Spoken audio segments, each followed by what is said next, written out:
Today, we're gonna go over a massive situation regarding how a brand new update might actually be the end of the incredibly popular game called Please Donate. First, we will look at the discovery of the update and how it removes a vital mechanic that keeps Roblox donation games running. Then, we will dive into the official developer forum post to see exactly what they're replacing the old system with. And finally, we will look at the heartbreaking response from Hassan, the creator of Please Donate, who's blindsided by this change and is watching his game get destroyed overnight. So before we begin, please make sure to like and add this video and help me get to 20,000 subscribers because that would mean the world to me, guys. And without further ado, let's get into it. Now to begin, we have to look at how this news first started circulating. A prominent news account called the RTC reported that starting on May 29th, you will no longer be able to buy game passes from one game inside of other games. And this actually destroys the basic mechanics of games like Please Donate completely. According to the platform, the original game passes were never meant to be ways to transfer Robux between players. But the reality is that the community took those tools and built a thriving genre around them, and one of the games in this genre involves, of course, Please Donate. Now, Please Donate thrived entirely on the premise that you could set up a custom stand and sell your game passes from your own experiences directly to other players, and it was a pretty good organic use of the mechanics. But now, the platform is pulling a complete 180 all of a sudden and completely removing that functionality, which unplugs the live support for any game that relies on cross-game purchasing. And this is where things take a frustrating turn because we have to look at the official announcement made on the dev forum. A staff member posted an update detailing the disabling of cross-game sales and the introduction of a new feature called the Transfers API. They stated that creators have used developer products and passes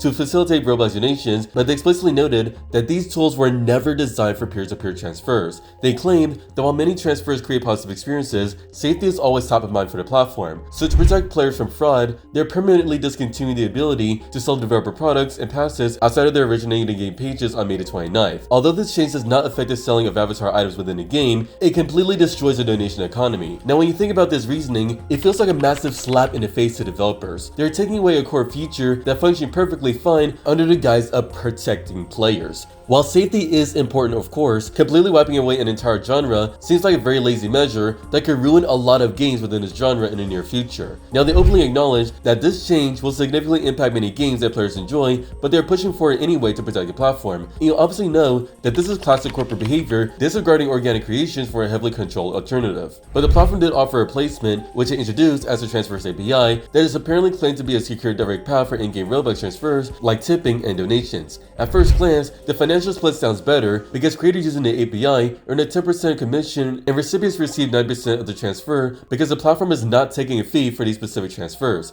This means the recipient is actually getting more Robux than he would have through the old Game Pass system. However, the massive catch comes with the severe restrictions they place on who can actually use this new system. In order to simply send Robux, a player is now required to have a Plus subscription, and this means that a fundamental free feature is now completely locked behind a monthly paywall. And it gets even worse for the younger demographic because all users under 18 who are sending or receiving Robux need to have a linked parental account and explicit parental approval for every single transfer. So let's take a step back and fully process how completely out of touch this requirement is. You have a platform where the vast majority of the player base is under 18 years old, and in the old days, a kid could easily toss a few Robux to their favorite creator with zero friction. Now, if a 14-year-old wants to donate 5 Robux, they need their parents to manually prove that specific transaction, which completely destroys the fun nature of tipping. No parent is going to constantly approve tiny digital currency transfers. Locking the ability to send Robux behind a paid subscription is obviously well known as pure corporate greed disguised as a safety feature. Now, the implementation schedule for this update is moving pretty fast, leaving developers with barely any time to adjust.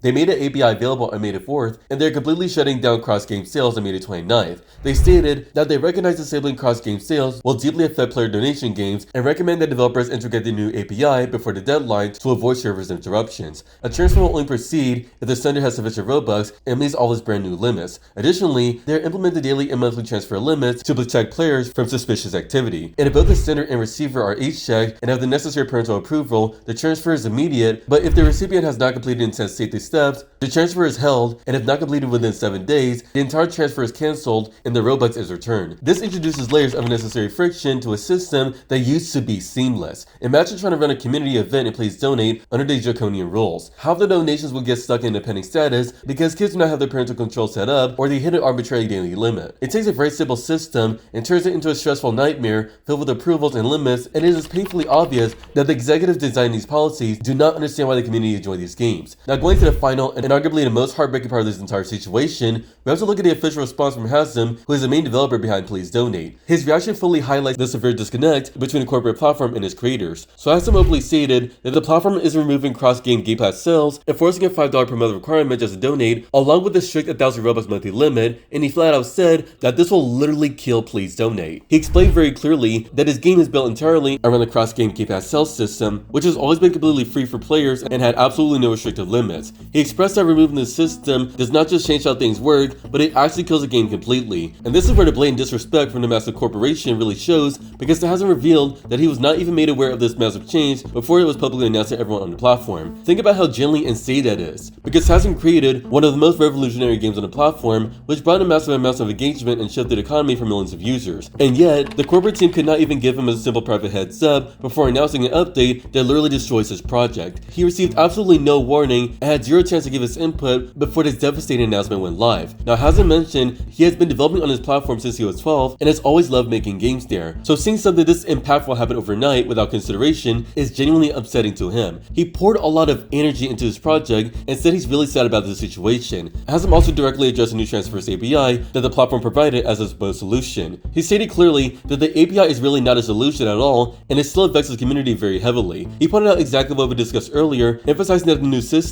is locked behind a $5 per month paywall. It is arbitrarily capped at only 1,000 Robux per month, and it requires under 18 users to get tedious parental approval for every single transaction. And he made a very logical point by saying that if transferring Robux is going to be forced into becoming a paid feature, then all free game passes absolutely needs to coexist alongside it. Removing the free option entirely ruins everything, and as they pointed out, it does not even stop bad actors from just purchasing illicit things through the main site anyway. It fundamentally does not make any sense to aggressively punish legitimate game developers for the actions of a few bad actors who will simply find another loophole. Now, Hasm handled this very professionally, despite clearly being devastated by the news. He stated that he really does not want to build hatred toward the platform because he still genuinely loves it and still believes in its potential. He hopes that if the platform truly cares about its developers, there have to be significantly better solutions out there that keep users safe without completely killing their successful games. It is actually very professional and noble for any developer to stay so positive in this situation, but the reality is that the platform completely failed him here, because right now, it seems the corporation is prioritizing their own corporate image over the massive organic communities that actually made their platform successful. So all in all, this entire situation entirely shows the dark reality that this platform is completely willing to sacrifice its most dedicated developers and their vibrant communities without a single moment of hesitation. It's actually like genuinely messed up to see such a massive corporation brush off the livelihood of the creators when all the evidence clearly shows a pattern of implementing heavy-handed out-of-test restrictions that do significantly more harm than good to the ecosystem. Ultimately, it all shows that enforcing a rigid corporate system that relies on paid subscriptions and endless bureaucratic approvals for something as simple as virtual tipping shows a complete lack of understanding of social gaming. But I would like to know your thoughts on this situation in the comments down below. And before I end this video, make sure to like and add this video and help me get to 20,000 subscribers before the end of this year. And with that being said, thank you all for watching this video, and I'll see you in the next one.